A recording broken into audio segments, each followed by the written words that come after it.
What's going on, guys? Welcome back to the Beyond the Backboard Podcast, episode 50. My name is Omar. Below me is Max. Next to me is Earl. Your pure per usuals for the week. Guys, first off, before we go into this, how are we doing this week? How's everybody going? I feel like I barely talked to y'all. It feels like an off week. You know what I mean? W cap. But W-cap? no, just playing. We were literally playing the game last night. For a little bit. Yeah. But it's been a good week. I'm excited. Yeah. We got episode 50 here. It's almost the anniversary episode, but that'll be 52. Mhm. Again, stay tuned for that. And I'm not going to spoil anything, but we do have a very special guest coming on next week. So a couple big weeks here for BTB. Go from episode 50 to a guest episode to the anniversary episode. So a lot of good stuff on the BTB channel. Obviously, we'll have 2-minute drill out again in a couple days. So be sure to stay tuned. But I'm excited for this episode. Big number 50. Yeah, make sure to lock in that subscription, guys. Make sure to turn your notifications on, like this video. You know, I just got to remind y'all because apparently 76 of y'all don't even follow us. So make sure to subscribe. 76%. Yes, that's what I meant. I apologize. I suck. But I figured we kind of start off by today by just going over some WNBA stuff because two things happened to two very big rookies, being Caitlin Clark and Angel Reese, both making history after the 2024 Olympics. Clark sets a single-season assist record, and Reese recorded her 20th triple-double. I mean, double-double. I can't read either. But goddamn. Literacy is a thing. This, and I'm only referring to this as a moment in history. I'm only looking at this from the perspective of the effect they have on the game. And so when I say this, I don't want people to take it literally, right? So in my mind, it feels like Caitlin Clark is like the Magic Johnson of the WNBA. And I feel like a lot of people are going to start copying her game. A lot of people are going to be influenced from her game, a lot of young females. So does that sound crazy? I feel like he's a Magic Johnson and the Larry Bird. She got the passing of Magic and the shot of Bird. Yeah, she do. Angel Reese is just kind of, she's like Dennis Rodman, you know? But she's still really good. I mean, 20 double-doubles? Listen, 20 double-doubles, that doesn't just happen, even in the WNBA, you know? There's a lot of NBA players that struggle to put those numbers up, and, you know, they play shorter quarters in the WNBA. Obviously, Angel Reese, as a rookie, being able to do this and go again. She's not, like, super tall either. Like, she's obviously pretty tall for WNBA, but she's not, I don't think she's, like, in the top 10 or top, maybe even 20 of, like, tallest WNBA players, so... She's doing it without like necessarily the frame that you would expect for someone to be setting rookie double-double records. You'd expect like a 6'6" or a 6'8", like, you know, woman coming out of college to do that. So respect to Angel Reese for pulling that off for sure. But it's unfortunate. It's kind of like, to make a slight NBA comparison, it's like Scoot Henderson being drafted in the same year as Wemby. Like, he would have gotten number one any other year. Like, Angel Reese would be the rookie of the year in any other year, more than likely, if it just wasn't for Caitlin Clark. Yeah, I mean, like, a lot of people. Yeah, go for it. Sorry. No, I was about to say, like, I feel like shout out to, I'll start with Angel Reese. I feel like her game is very underrated. I think she does a lot of little things, like you said, double-doubles. Like, just in the history of the game, I mean, she's the fastest to ever get to 20 double-doubles, and I think she's on pace to beat the double-double record. I think she has to get 5 out of her last, I think it's like 8 or something games like that left to get a double-double to beat that record. So she's on pace to make complete a historic season by herself, like, in that regard. And as far as like her offense, like, yeah, I agree. Like, she's not like the Caitlin Clark flashy 3-point, but she does everything else, like blocks, steals, assists, even that. She's a really decent paint scorer as well. And I think people forget, like, in high school, she was top of her class. Like, I think it's just, if she can, like, if her offense can kind of transition into the WNBA as far as like being a consistent jump shooter, I think her game's going to open up a lot. But yeah, as a rookie, I mean, she's accomplishing things that not a lot of people can do. So I respect her for that. And it definitely is like it's a close rookie of the year race, in my opinion. And then you have Caitlin Clark as well. I mean, someone who comes in the game marketed as like one of the greatest shooters we've seen in basketball, kind of comes in and sets the assist record as a rookie, is very impressive as well. I know one of the biggest things people talked about earlier on was her turnover problem. But if you go back and look at the clips, a lot of it wasn't that it was bad passes, just like teammates kind of not catching the ball in the right spots. But I think as you play, you start developing that chemistry. You see she gets that ball to Aaliyah Boston a lot easier now for those pick and roll actions. So yeah, I think she's just getting more comfortable. And when you see people kind of getting comfortable getting in the zone, not only is she becoming more of a scoring threat, but I mean, you seen the other day her teammate had 20 plus points. I think she had like 5 threes that game as well. So she's making people around her better too. So the more she gets better as an individual, the better her gameplay gets on the court. So I'm proud of what they've done as rookies so far. I hate that people try to pit them against each other. I think it's just one of those really fun and competitive watches just to keep the game engaged. But let's not forget about the real impressive goats right now in basketball. What was I gonna say? Sorry, I lost my train of thought. Yeah, but I feel like Train. That's crazy. That's insane. Train hit a gap in the track. No, it did.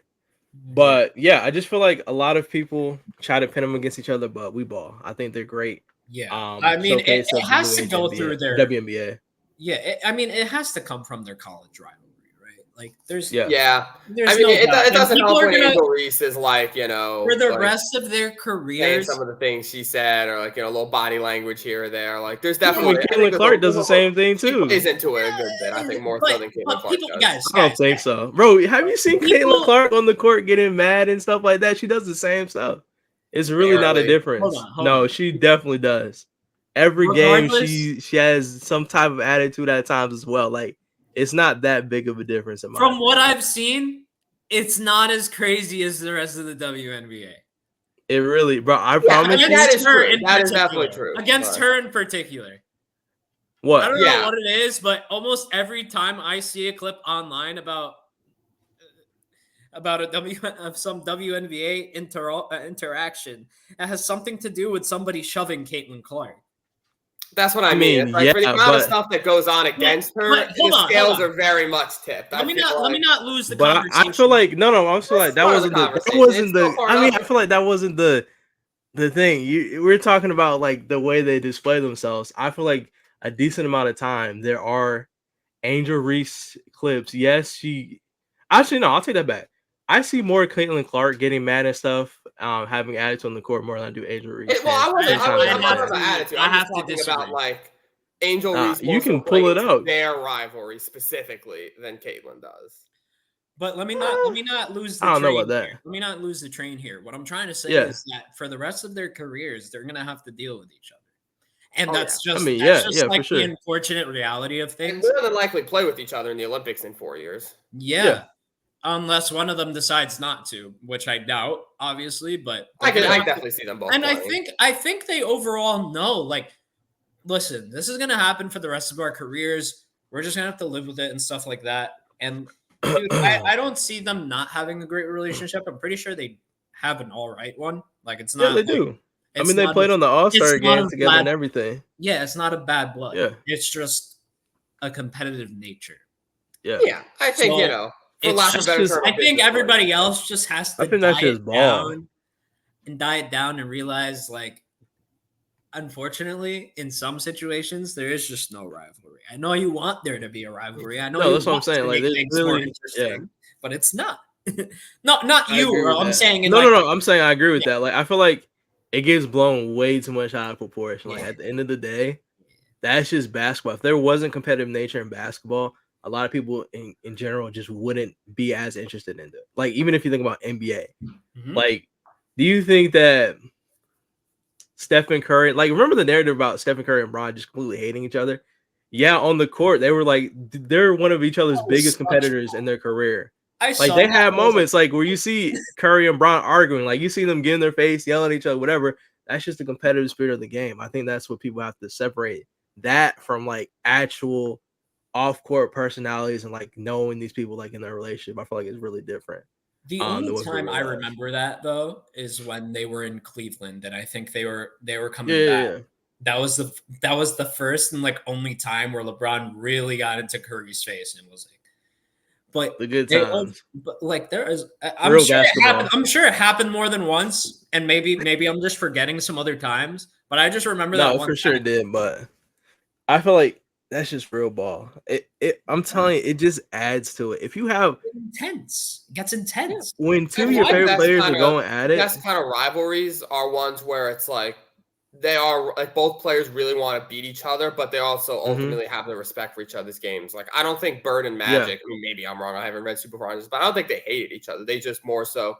They knew kind of that their path to a championship was going to go through each other, and they knew they were obviously two best players in their class, like the two faces of the NBA. They always wanted to outduel each other and beat each other, but ultimately there was still that level of like mutual respect. Like I want to beat you so badly because I know you're the yin to my yang. Like we're the that was towards the end of their career. Maybe. Yeah, they really did like each other. I think it was. I swear it was like a little bit. Maybe it wasn't like at it was. It was the tiniest bit of hostile. Yeah, it was because it was Lakers versus Celtics, and if they didn't have that history, if Larry Bird was on like, if people forget, Larry Bird is top 10 people to walk the earth and talk smack. Oh yeah, like, he stood on. They didn't. They weren't. It wasn't like. Yeah, it basically. The way you become friends with like that is playing, like you said, Olympic type basketball, all-star games. Like you learn a little bit more about them off of the competitive side, and then you gain a new respect for them as you continue to play them in your career. I feel like that's a big part of it too. I hope that happens with Clark and Reese. I think it will. Yeah. I don't think either of them are inherently hostile or just violent or just like mean-spirited people. I think it's just the situation that they're put in. They're both young women. They're under a lot of pressure. For many reasons, some of them outside of basketball. So I think any sort of, little bit of hostility or on-court rivalry is to be expected, but I hope that'll just get punched out over time, and hopefully their relationship's only going to strengthen. Yeah. So before we get into what we majorly wanted to talk about today, we're gonna pull up a tier list in a second, rank all 30 coaches based on S tier, A tier, B tier, C tier, and so forth until we get to F. But I wanted to talk to you guys in particular about something real quick. I know I complained to you guys this weekend about Fanatics Fest, and I want to preface this. I want to preface this to the audience real quick. Fanatics Fest was the first of its kind. They had NBA players, NHL players, NFL players. They had almost every sport there ready to go except for soccer. That's important to mention. Every sport except soccer was there ready to go. Celebrities. It was kind of like a Comic-Con. If anybody in the audience has ever been to a Comic-Con or anything like that. So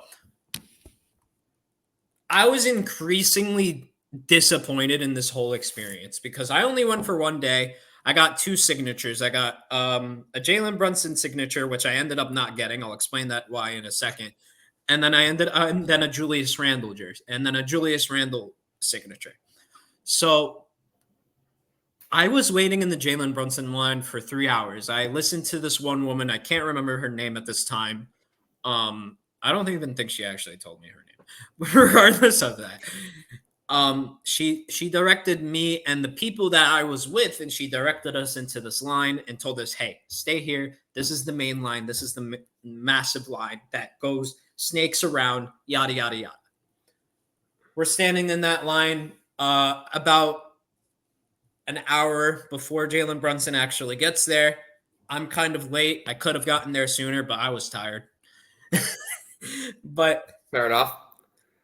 He came and he went. He did his signatures. He was there for his hour. And I want to say, like, the whole time, everybody knew that he was going to stay there for an hour. But what everybody was complaining about was the unfair treatment and the overall idiocy of the security. Let me tell you what happened. So remember how I mentioned there's a huge line, snakes around. I explained this to you guys individually a little bit, but I'm getting a little more depth here. Because the security opened up every single line at the end. Every single fucking line.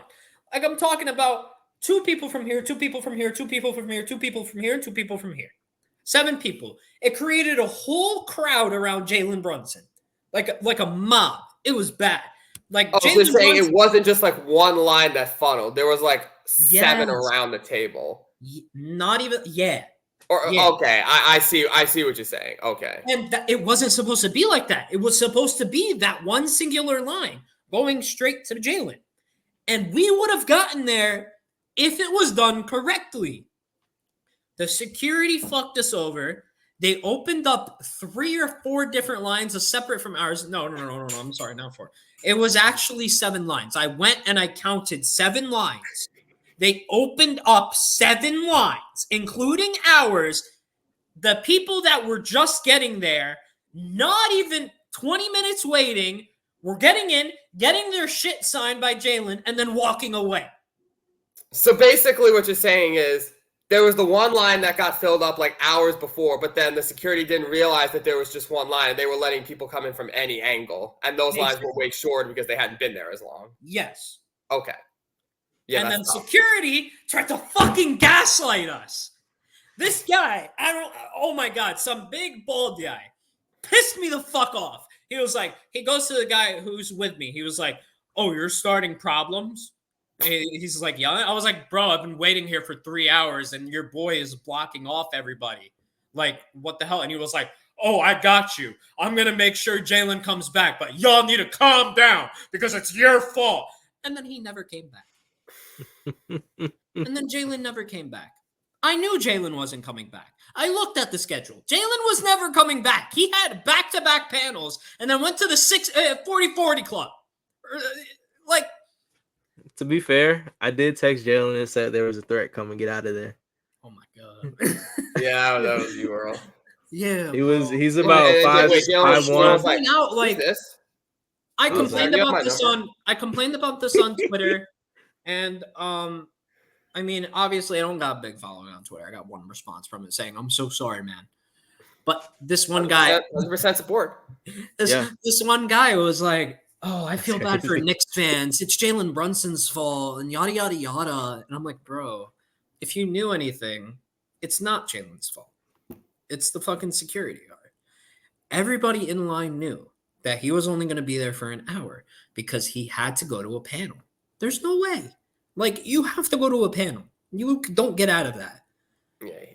I'm sure he would have stayed and signed most of the extra. I'm sure he would have too. Like, I had no doubt in my mind he would have. Like, that's why I said, I'm not gonna lie. Some guy was like, "Oh, I don't blame Jalen. I blame y'all dumbasses for breaking up the line." And I'm like, word, because how are you going to do that, man? How are you going to line up one line? How are you not going to communicate with anybody? And just, oh my God. Yeah, it sounds like crazy. Yeah. I kind of had which one is the main line. I kind of had a similar experience low key. I was at like a Meet the Hawks event and I was in line to get Trae Young's autograph. And it was literally like the last minute. People were kind of cutting in line and stuff like that. And then we were right here, the ropes right here. And I can literally see like where I'm at. I can see Trae Young clearly. Like he's right here. I'm probably like 5 people behind from getting like a picture and a signature or whatever. And then they're like, all right, the dude comes, he counts. He's like 1, 2, 3, 4. He's like, we're going to cut the line right here. Literally right where I am, right in front of me. He's like, we're going to cut the line right here. No. I felt more bad for my dad because he's a big Hawks fan. He didn't get to get the picture and stuff. But I was like, dang, like we're right here. Like it's one more person. You were yes, the we were the first. We were the cutoff right in front of us. Boom.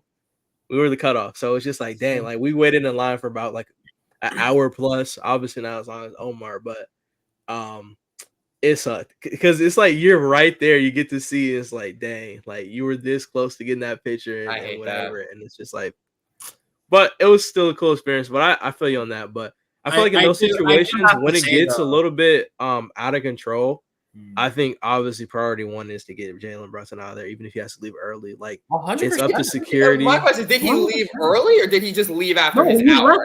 He left the time he was supposed to leave. Okay. Oh, so then he's stayed there for the time that he was supposed to be there for. Like again, everybody in line knew that he was only supposed to be there for an hour. Because he stayed an hour. Okay, so he didn't. It's just he didn't get to everyone because people were cutting the line on the side. And they also oversold the tickets. Like, let's not forget. They should have. Did you get a refund for that? Tickets. Yeah, I got a refund for it. I was about to say what they should have done is they should have sold it by autographs and not the time slot. Like you can kind of calculate that a little bit better. They did it by. No, I'm saying like assuming it's an hour, right?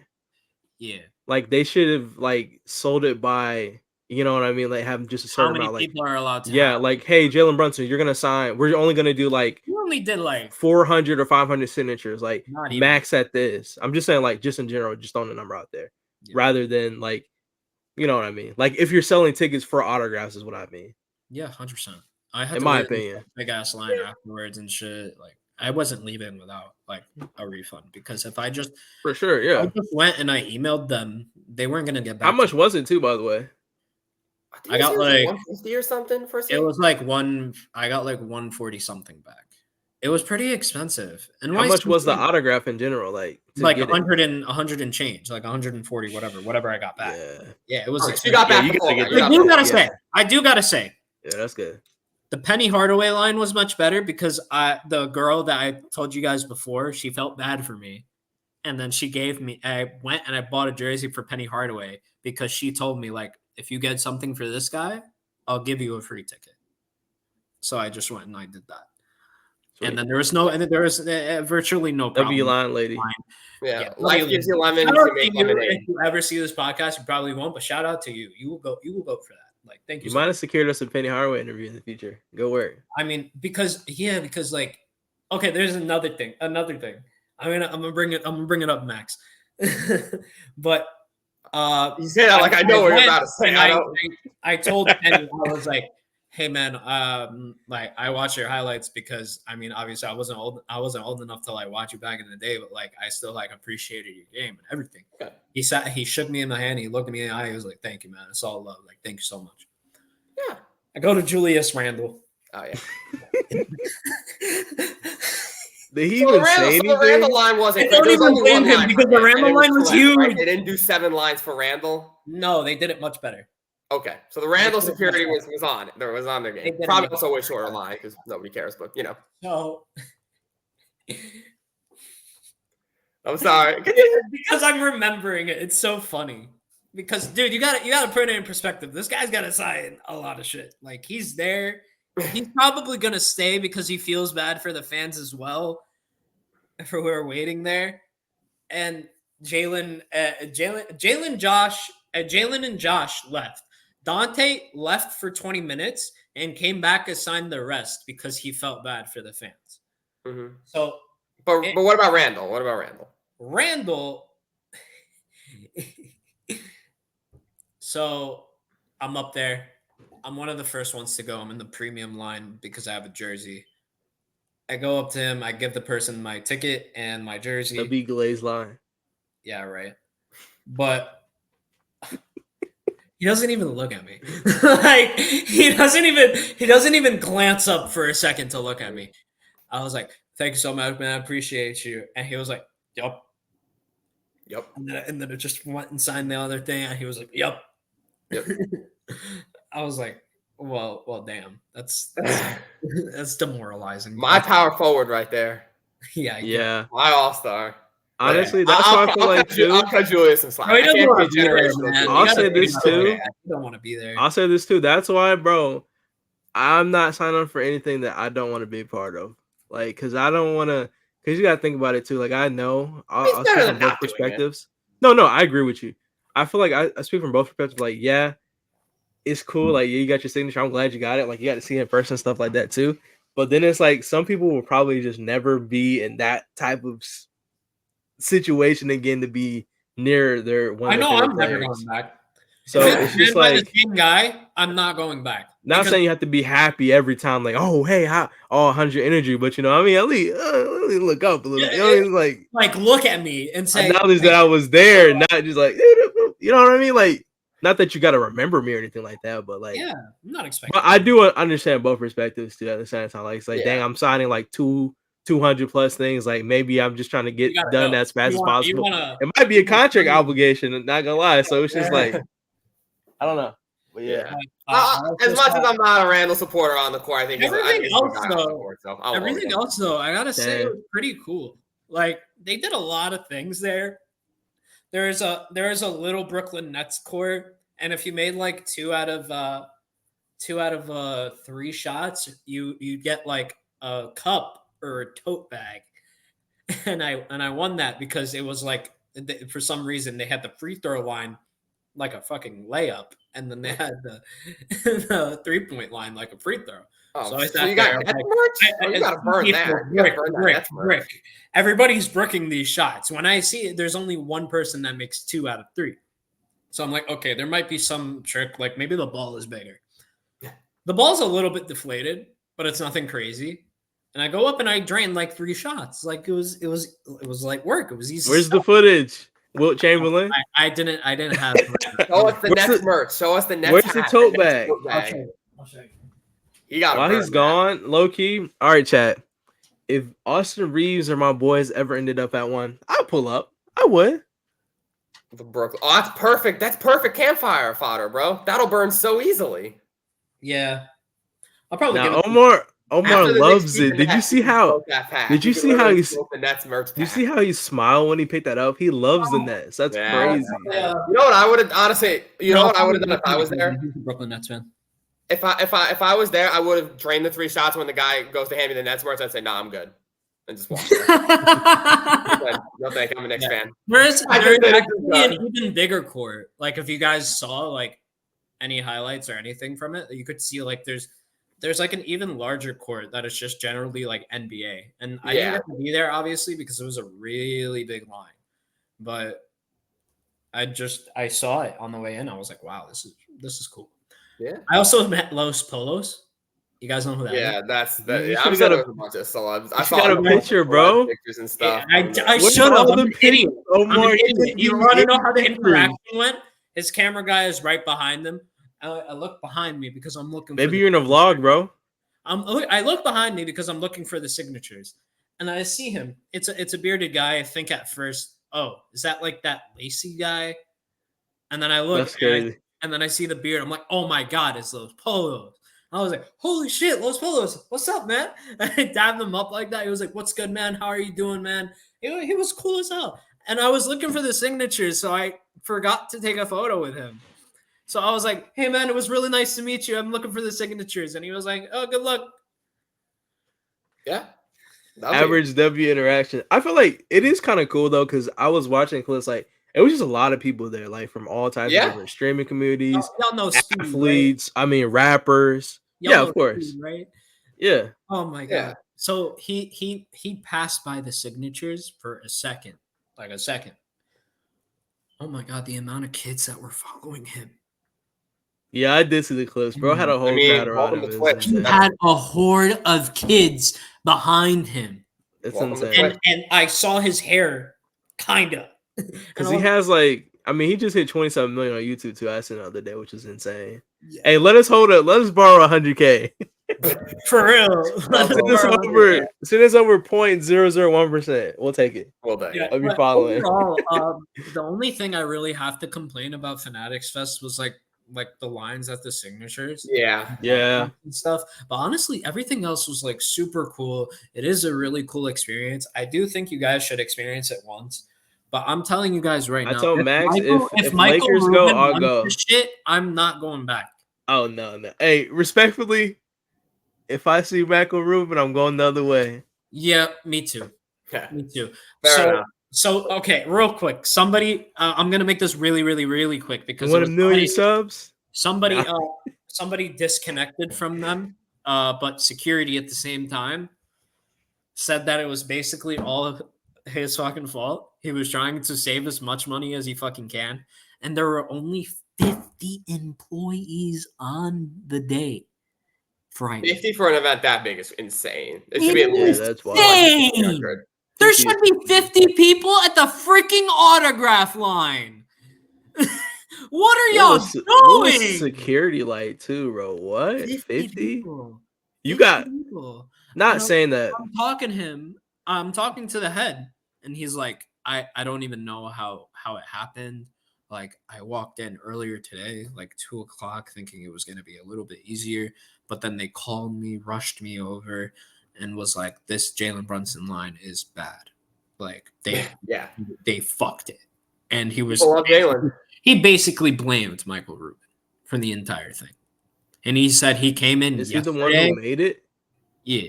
He's the one that's like gathering everybody up and stuff. But Well, that explains why there was a lot of excess amount of athletes, and that makes a lot more sense. Overall, cool experience. Michael Rubin, but yeah.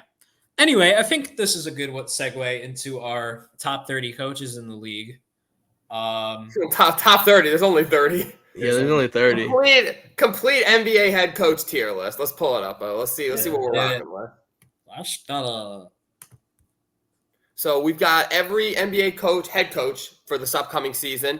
Right here, as you can see, pretty generic tier list: S, A, B, C, D, and F. We got the rookie head coaches here. We got the longtime head coaches. I think they're in order by division. I want to say, Omar.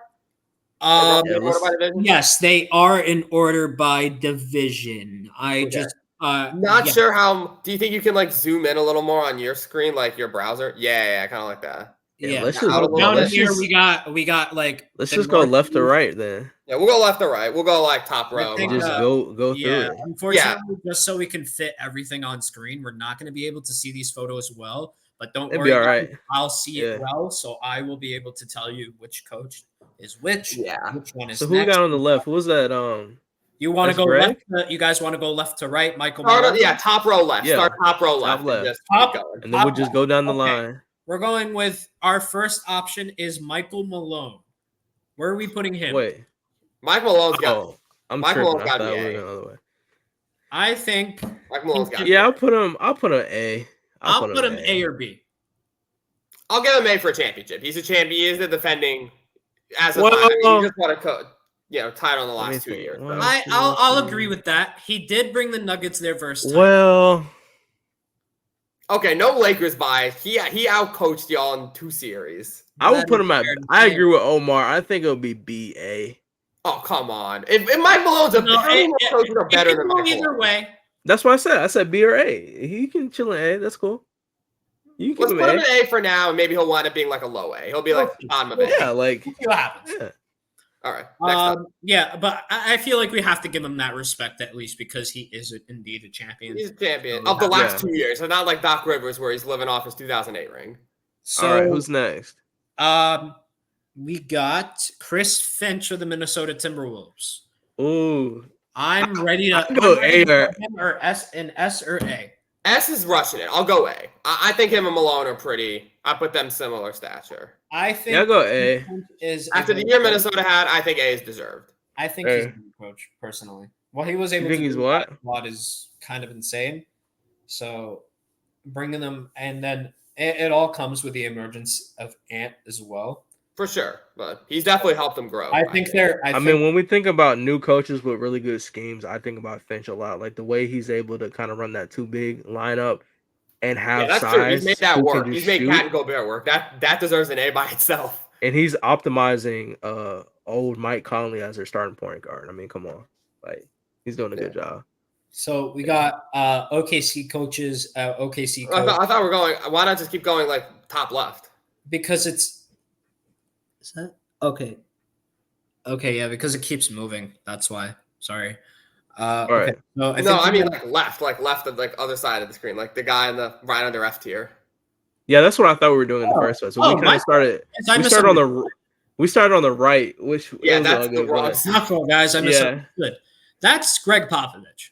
S tier. I don't care. The Godfather. I don't care. I don't think I don't think that's a debate. He's S. He's literally the standard. There's only I won't say the standard is the standard. The standard. He is indeed the standard. You're right, Earl. He is the standard. S for the standard. Willie Green of the NOLA. B. I'm gonna vote B, not A, because I feel like they've struggled a lot.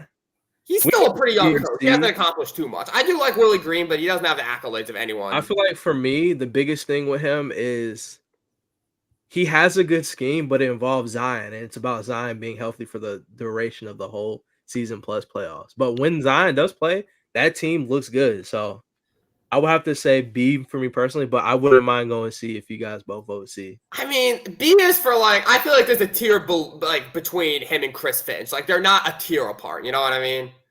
Like Chris Finch just took that team to the Western Conference Finals. I think Willie Green has he won a playoff game yet with New Orleans? Yes. Yeah. Oh, how long has he been their coach? I could say B. I could say. You know what? I'm gonna go with C. I'm gonna go with C. We can maybe high C. I can do B. I can go C. The ability to be an 8-tier coach eventually. It comes with the squad, though. Yeah. So right now, Personally, I'll put an asterisk and I'll have him at C in my mind. But I can do high C. He's probably going to be the top of C. I think he's the top of C. It's hard to say. It's hard to say at this time because his squad most of the time is unhealthy, unfortunately. We have to consider that. So, I mean, I think eventually he can be, but not right now. So the next one we got is Taylor Jenkins of the Memphis Grizzlies. See, that's a B tier in my mind. That's a B tier. That's a B tier. That's what I mean. Like, I feel like there's a difference. Like he's between he's above Willie Green, but below a Chris Finch or Mike Malone. That's a B tier coach for me. What do you feel, Earl? I'll put him in there. I mean, I feel like I don't think there's as big of a gap between him and Willie Green, in my opinion. But for the sake of this and the sake of the group vote, I'll ride with it. I think. I mean, to be fair, like he's gotten Memphis far into the playoffs multiple years, I think. Right? And I think the way that Memphis has started to build with Taylor Jenkins there, I think it's going. I think we as an NBA community have sorely forgotten the Memphis Grizzlies. I agree. Like they were that team like a couple years ago, like under Taylor Jenkins. He was like a coach of the year candidate. Did he win coach of the year? If not, he was close. He was close. I haven't forgot about the Grizzlies. Trust me, Lakers fans, I haven't forgot. We had some good battles. So our next person here, a bit of a controversial guy, Ime Udoka. Yeah. I'm ready to put guy, but in terms of coaching, he's got to be at least B tier, at least. Yeah. I put him B tier above Jenkins. You know, I would say I give him a lot of credit for his Celtics work, but then Joe Mazzulla came in and basically did better than him. So then it's like, but then he's doing a really good job with Houston. You know what? But he wasn't at first. It took him a minute. Oh my God! Wow. Sorry guys. Sorry. Let me do this. No, we have to do this. Why? Because I feel like that's a bit more fair than what we have. No, we don't need new because coaches. Jordy Fernandez's brand new coach was hired right after the season. JJ based off of what we predict he's going to be this season. We could do that, yeah. Because I mean, new coaches. I mean, it's not really. Let's make it a little interesting. Yeah, because I'm saying like new coaches is not really a tier. It's just they're new coaches. Like we're not giving a guess. You know? Well, yeah, we'll make it fun. We'll give it a guess. We'll probably be way off on that, but we'll just guess. Okay. All right.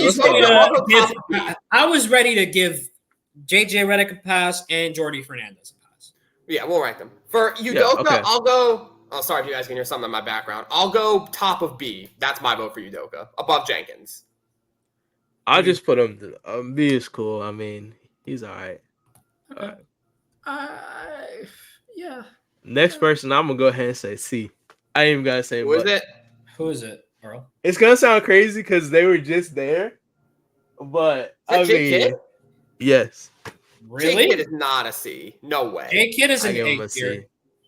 J-Kid is an A tier. He brought his team to the finals. How is he a C tier coach in the finals? I'm just saying there was a lot of you know what? Whatever. Yeah, I'm okay with No. Explain. No. I'm just saying there was a lot of situations throughout the whole season. Yes, I know where they ended up, but at the same time they got crushed. But there was a lot of situations where he made a lot of questionable roster decisions as far as who's starting and who's playing, what minutes. That just didn't make sense and didn't work out for the team. Brother. It's really not. It's kind of like your lineups. I'm saying, yeah, obviously you experiment, but at the same time, Jason Kidd was making really bad coaching decisions. We had conversations about this. We've had podcasts on here where we talked about how bad Jason Kidd is. So I think that's what keeps him out of A tier. If he didn't have that, he'd be A tier for me. So I think that's what. Yeah, I'm not gonna lie. I really do think he deserves A tier, but for the sake of conversation, we're not putting him at D. Let me just correct that. Let's put him at B. Yeah, I think B is good. For the reason that you said, Earl, I do agree. Cool. Questionable. Yeah. He's at the top questionable play time. That's why I feel like Willie is B. No, never mind. Let's go. Continue. Who's can't put Willie Green, who's never been to a conference. It's He's on the same level as Kidd who's been to a finals. There's levels. It's okay. We got Mike Brown. Whatever. Ooh, King. Is it bad that I also want to go B? I feel like there's a lot of B coaches here. Yeah. Although he is coach of the year. He did win coach of the year. What are we grading this off of? What are we grading off of? Like just regular season success? Like I mean, mostly playoff success. Like I feel like he should be in C. Like then the King should be in. Then he should be in C with Willie. I agree. I think he had one good year.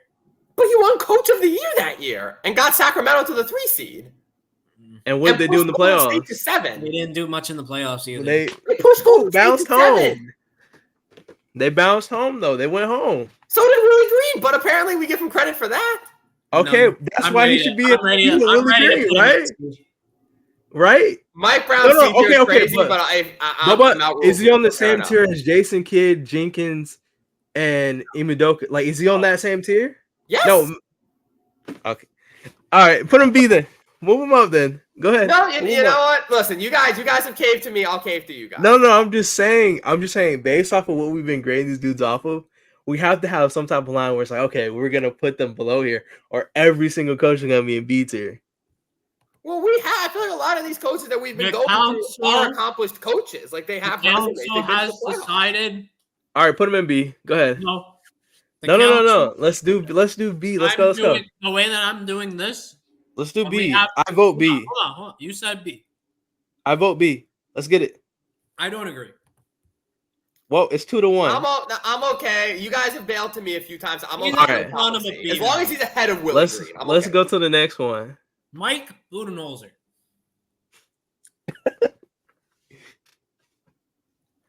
Mike Budenholzer. Can somebody remind me what team he coaches?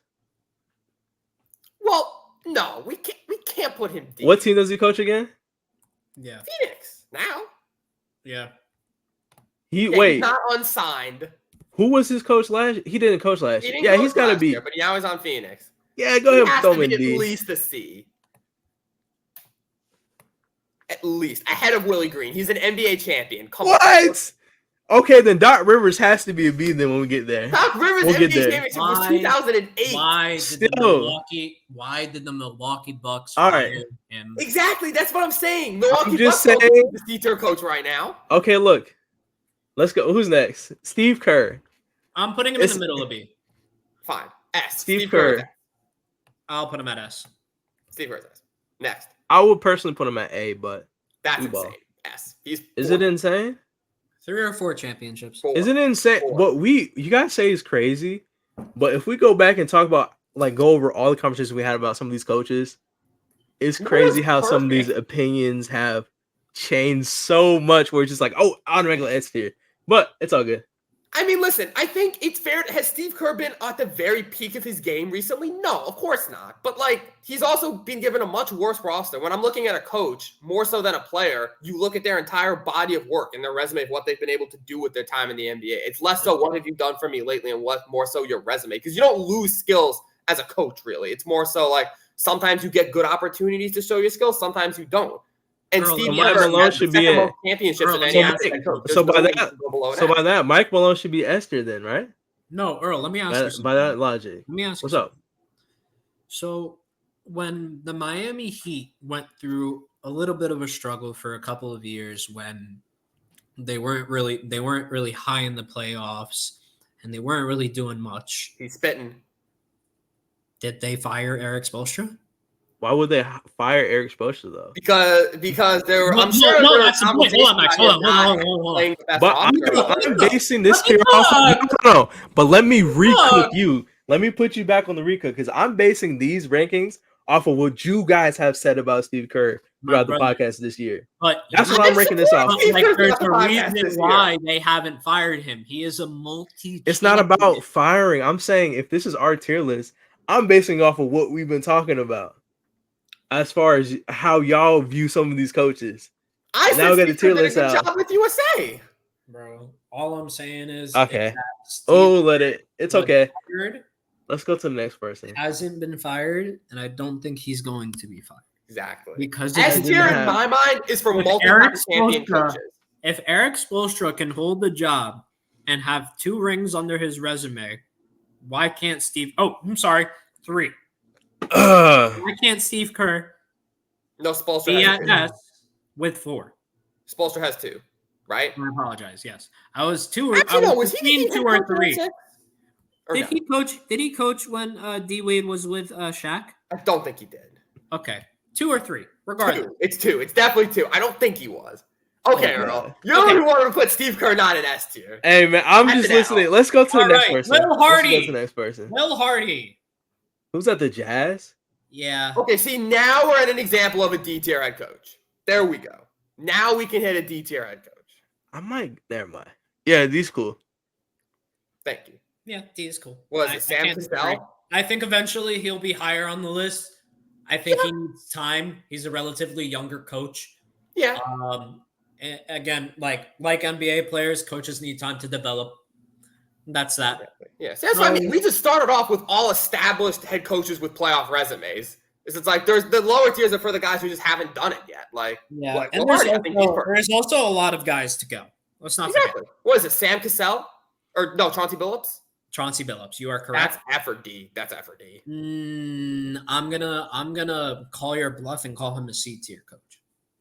Chauncey, no. What Chauncey Billups has coached 1 year in Portland. I'm giving him his mind as a head coach and as a point guard on the floor. No, he's not on the floor playing point guard. He's a D. But I'm saying no. I let everything else slide. I'm going D. We're going with the group vote. I agree. That's 2-1. I'm sorry. Again, could he get better with a better team? Yes, but he's coached. This was literally his first year as a coach, right? Yeah. Portland was injured. They have a bad team. Whatever. They were nowhere. I can't see that picture. Who's next? It's Mark Daigneault. Daigneault. Dude, I don't know how to say the name. What is that? What team does he coach? Thunder. Okay, see. Oh, I'm tripping. I don't know. I couldn't. He might be B tier. I'm not gonna lie here. Nah, I'm gonna put him at A tier. A tier. He has one of the youngest teams in the NBA, and they were the first team. Is it bad that he's only gonna get better? That's A tier. A tier. Hold on. Bro, they don't have. It's A tier. Yeah, I agree with you. As far as potential wise, he's a super young coach. He's probably younger than most of those guys in B tier anyway. So he has. And he's accomplished arguably more than some of them. Yeah. Well, not really, but. But no, I don't know what you mean. But he has the potential to. Basically. Well, he already has. I mean, he just coached the 1-seeded team. True. So, this is the Wizards head coach. I can't remember his name off the top of my head. He hasn't really. I'm gonna just put him in D because he hasn't really had a full year. Oh, come on. What are we putting him in F? I mean, yes. He hasn't. How? He didn't even coach the whole team. He coached towards the middle. No, he was an assistant on that team. Yeah, he was an assistant. No, this isn't the guy that. Is this the guy they elevated? Yeah. Yes. Was he the interim this year? Yeah, he was an intern towards the middle of the season. Yeah. Oh, so he does have a body of work. Okay, so we can just him off that. I'm putting him D. He hasn't even had. I say, Omar, if you think he's a D, I'll go D. If Omar thinks he's a D, I'll go D. Bro, he hasn't had a whole year of work. I'm just saying. He's at the bottom. He's at the bottom of D for me, and he's right on the cusp for F. I'm gonna keep. Okay, all right, fair. I'll accept that. Dang, I wish we still had Darvin Ham on here. Jamal Mosby, and I think he might be a B tier. Magic? It's B or C. It was just with Cleveland, right? Or no? Jamal Mosley. He's on. Oh, I'm tripping. That's what his name. Okay. Orlando. Yeah. Oh, Orlando. Yeah, you gotta go. I mean, Orlando did good. I mean, I'm okay with C here. I'm okay with C. I'm putting him above Willie. Above Willie and C. I'm okay with that. Eric Spoelstra, S tier. And I think that, in my opinion, that's my last S. I think that's my last S. I agree with you there. I'm not gonna lie. That's the 3. 2 S's, but well. Anyway, continue on. Okay, so who is your S tier? You're arguing for this. Spoelstra should be there. I said. Oh, okay. I thought you said you disagree with 2 S. No. No. I was just throwing a troll. Next person. He's still for Steve Kerr. I'm not. I moved on. Earl, I'm giving you a golden opportunity right now. I don't want the golden opportunity. What's the next name? Here, if you can properly convince me that. I don't want to convince anybody anymore. What's the next person on the list? He's broken. We broke. I've already done this. So this is Charlotte F. Charles Lee. F. Oh, so we can give him an F, but we can't give Wizards guy an F? I know, yeah. but the Hornets giving just. him I that. mean, come on, bro. It's the Okay, Hornets. then Charles. Then what's the other guy doing? I guess he hasn't done anything. Yeah. He hasn't done anything. I know. It just gives him a lot of room for improvement. He's the underdog. Steve Clifford left at the end of the year, and then he was promoted, basically. Okay, so the logic here is because the Wizards guy has at least some head coaching experience, he goes in D. Yeah. But because Charlotte guy has none, he's F. Yeah, and like looking at Charlotte, there's really not a lot of hope in Charlotte, No, if we're being Well, honest. that's not the coach's fault. I mean, they It's just laughed at not their there. they laughed at the last coach. Remember they were on the bench laughing when their coach was defending them. So I mean, the players just don't respect their coaches regardless. So that's his fault? Yep, got to show me. But it wasn't him. It was Steve Clifford. That's what I'm saying. No, I'm just saying in general. Here's the thing. Here's the one thing that you mixed up. One, this was after the game that Steve Clifford went on the fucking podium and started blaming basically all his players and threw them all under the bus. No. I didn't mix that up when his players were laughing at him because there's a clip. No. I'm saying it was after him being. No. It was on during the game. He was talking to a referee, arguing with a ref. No, he got kicked out, and they laughed at him. Wrong. I'm not saying you're wrong. I'm saying that happened after the interview. I came out that Steve Clifford said about his players that they don't take shit seriously, which they didn't, and that showed. We're saying the same thing. That left a negative What taste. does that have to do with, bro? What does that have to do with anything about I'm saying them laughing at their coach, defending them? And we don't know how they're going to react to the new coach, Clifford. But sorry, Clifford, you're right. But I know. I'm saying we don't know how they're going to react to the coach. All right, you can put him in D2, whatever. I'm not really pressed about D. I like the logic. I'm still arguing on his behalf though, because I'm not about to like. I can't sit here and defend any Charlotte anything, man. I feel you. It takes too much energy. All right, let's just move on. I think F. I'm fine with F. There has to be someone. Somebody has to be this episode. So Quinn Snyder, Jazz, Hawks for sure, right? Wait, what? Yeah, he's Hawks. Jazz is Will Hardy. He used to coach the Jazz. What am I saying? Dang, I low-key had to go C or D. Not gonna lie. C. No, not D. C. Okay, he at least coached the Jazz to some decent playoff runs, but he's kind of just a little below mid now. C. Wait, where is he? Oh, Atlanta. Yeah, I agree. Yeah, we just said. I'm sorry, I didn't hear you. You fact checked us. Is crazy. You had this episode. No, I didn't. No, I didn't know. I looked it up. I didn't hear you. My bad. Whoa, not D. C. He's C. C. Okay. I didn't hear you. That's why. C tier for Quinn. Let's count. Who's next? Guys, where you gonna put me on the list? Where you gonna put me on the list, guys? Where y'all gonna put me on the list? Close my eyes and shoot, baby. C tier. I don't think anybody's disagreeing with me. Oh, that's very generous. Nah, he has to be at least. Nah, he's C. He's C. Oh, come on. He's C. He's not a good coach by any means. And that's as respectful as can be. Is he a better coach than Will Hardy? Yes. C tier. Yeah. Okay. All right. JB Bickerstaff. I mean, B, right? That's Cleveland. I agree. Oh, wait. He did. Wait, isn't he? He coaches the Pistons now, right? Now? Yeah, he's coaching Detroit now. Did he get the Detroit job? Oh man, I might have to throw him the F tier. There's no way you're about to put Bickerstaff. It was a joke. It was a joke. It was a joke, Max. It was a joke. He's B. Okay, he's B. I think the reason we can go C. I'm cool with C. I said C first. Yeah, I'm down with C as well. I'm good with C as well. I mean, you just lost your job as head coach. You're on to a new team. I think. Yeah, but he got a new. Listen, but it wasn't. We got to remember what he did. No, I'm saying into their first playoffs in a minute last year, and then got them into the second round this year. No, but I'm saying that's why C is good. Like he did all those good things. Yeah, it's not like he got downgraded. I don't see how that's a fireable effect. He's a very mid coach. He's a mid coach, but he's done a good job. I respect Bickerstaff. And I'm not saying mid to. Who's that? Oh, is that Bulls coming up? I'm saying mid because he's a medium. Can we? He's in the medium. He's mid pack. Okay, I'm gonna let y'all answer this one. He's D. What's up? I was thinking D. I didn't want to say F because I'm not throwing out F. He's not F, but he's D. Yeah, he's severely overrated. Really? What? No, we're on the next coach. Oh, sorry, Omar. it's Billy. Y'all confusing with Billy Donovan. He thought you were still talking Bill about Donovan is D. Yeah. Really? Okay. What has he done? He bungled a couple Westbrook Thunder teams and is now bungling an even worse Bulls team. Yeah. I mean, I'll put it. Is that my Keenan's coming up? All right. Nick Nurse, Philly. That's top of B, maybe A. Nick Nurse is good. Yeah, Nick Nurse is. I respect the Nick Nurse game. Oh, you said Nick Nurse? Nah, I'm ready to give him A. I will give Nick Nurse bottom of A. I respect the Nick Nurse back. I think. Yeah, I feel like for the most part they do a really good job. I think he's a better coach than Jason Kidd for sure. And if you think about it too, he did a really good job of like helping Tyrese like transition to being like a star type player. He did get a lot better under Nurse. I think it's fair.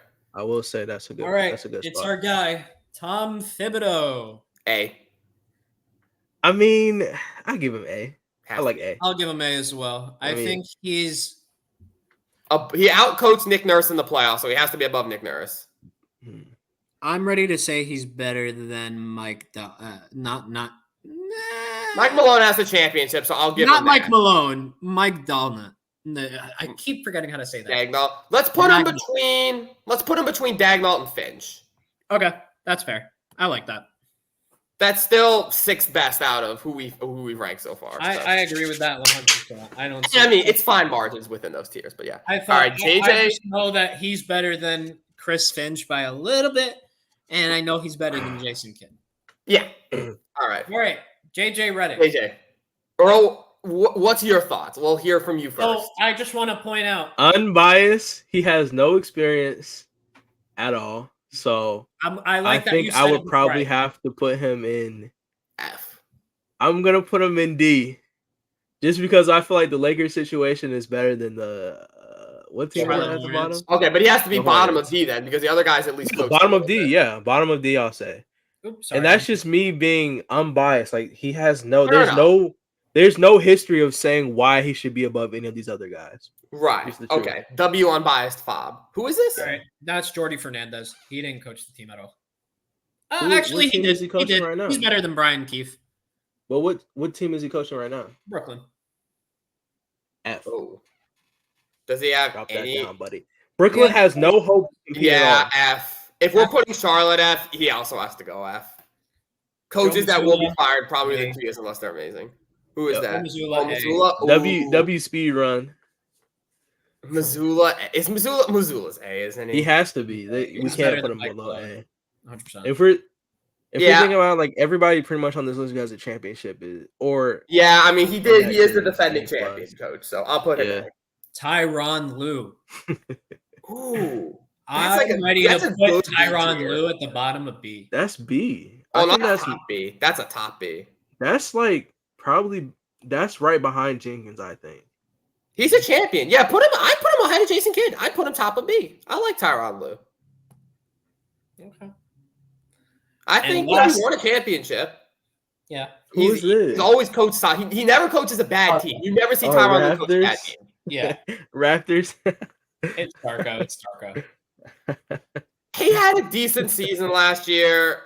He had a better year than Portland. He's at the top of D for me, or at the bottom of C. Top of D. He doesn't quite have the resume of the C tier guys quite yet, but I think top of D. I think of anyone. Wait, can we make one? He did the best job. Can we make one adjustment? Yeah. Can you scoot over? Wait, it says 29 files. Shouldn't there be 30? Are we missing one? 1, 2, 3, 4, 5, 6, 7, 8, 9, 10, 11, 12, 13, 14, 15, 16, 17, 18, 19, 20, 21, 22, 23, 24, 25, 26, 27. I only count 28 here. Wait, what? Huh? There's 3 in the top, right? 3 in the top row.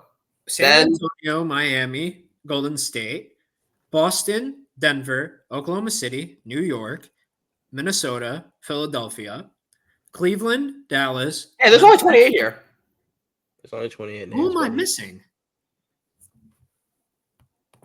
You know who you're missing, right? No. I don't. I do. You want me to tell you? Oh, Phoenix. Mm-hmm. No, that's Budenholzer. That's Budenholzer. Nate McMillan? Oh, Rick Carlisle. Oh yeah, Rick Carlisle, Indiana. We need Rick Carlisle, and then That's there's insane. one more. I knew you love him because you hate Tyrese Halliburton. No. I swear to God. I swear to God. That's nasty work. No. That's nasty work, Omar. Not gonna lie to you. That's insane. I pulled some JPEGs. Who's the other one? I pulled some JPEGs, and I must have pulled some like. But that's not the last person though. No, it's not. Yeah, there's one more. Who? All right, quick. We got to figure this out. Where are y'all ready to put Rick Carlisle? Rick Carlisle got to be A. Right? You got to be A. Mid-A. That's who it is. Not above Thibodeau, but mid-A. He's in like that Chris Finch, Nick Nurse area. All right. I think he's right below Chris Finch. I like that. Definitely one of the better coaches. Man, who are we? Okay. Celtics. Oh, Cleveland's new coach, right? Because they fired Bickerstaff. So who's Cleveland's new coach? Oh, yeah. I don't think they got one. No, they have a coach. They definitely do, I think. They definitely have one. Who is it, though? Is it it's not Monty Williams. That'd be really funny. Imagine. It's... yeah, he's like right there. Oh, it's Kenny Atkinson, remember? Oh, right. Oh, Kenny's got to be, Kenny's got to be in B tier. Yeah, he's D tier. Wait, where is Kenny Atkinson? One of the best assistant coaches in the league, in my opinion. So he's in Cleveland now. Oh. So good situation, already a good coach. I think that's got to be B tier for Kenny. I looked, dude. It must have been the fact that some of them were web files because I like web P's probably. Yeah, because when I uploaded everything, dude. Okay, slight tangent while Omar. It's good to know that we did this last week. Why do web P's exist? They never. It's everything. It should be JPEGs. Why is not every picture on the web a JPEG? Web P's. Yeah, that pisses me off. I hate those. Yeah, that pisses me off. You're saying at the bottom of D? No, B. Bottom of B. Okay. Honestly, no. Is he better than? No. Who is that? Mike Brown at bottom of B? Yeah. He's not better than Mike Brown. I like this. Bottom of B. Yeah. I think this is a really good list. I like this. I think this turned out quite well. Do you want to full screen that, Omar? Take our faces off just for a sec so we can Yes. blow that up. So this is our You are now looking at the tier list of awesomeness. NBA coaches. Mid to GOATs. We got the three GOATs. Spo, Pop, Kerr. I like the Kerr photo. We got the GOATs up there. I mean, listen, I think this shows that there are a lot of good coaches in the league. Like, most coaches are good at their job. And basically, most of the ones at the bottom just haven't had a chance to prove themselves. But it would not shock me if half the bottom coaches, if not more, are not coaching within the next 2 years. Yeah, I agree with that. Yes, sir. Yeah, wait, what's going on? I like that. All righty, good list, guys. Appreciate Mr. Omar for pulling that list together, pulling all the JPEGs together. And we appreciate all of you. If you made it this far, comment below your thoughts on the tier list. Tell us who we messed up on. Clown us for forgetting a few. Not that we really forgot. They were just web P's, but, tell us where we messed up on that list. Tell us what you think. If you went to Fanatics Fest as well, feel free to leave your experience below. We'll be reading those comments. So if y'all did enjoy. I'll be on the lookout for that. Yeah, Omar will definitely be reading those comments. So if y'all enjoyed this edition, big number 50 of BTB, thank y'all for sticking with us for 50 episodes. Can't wait for next week. Be sure to, again, subscribe on YouTube, follow us on Spotify, check us out on TikTok, all that good stuff that y'all always do. This has been me, Max, my co-host, Earl, and my other co-host, Omar. This doesn't make any sense, but they're up there. Signing off for Big 50. We'll see you all next week with a special guest. Peace.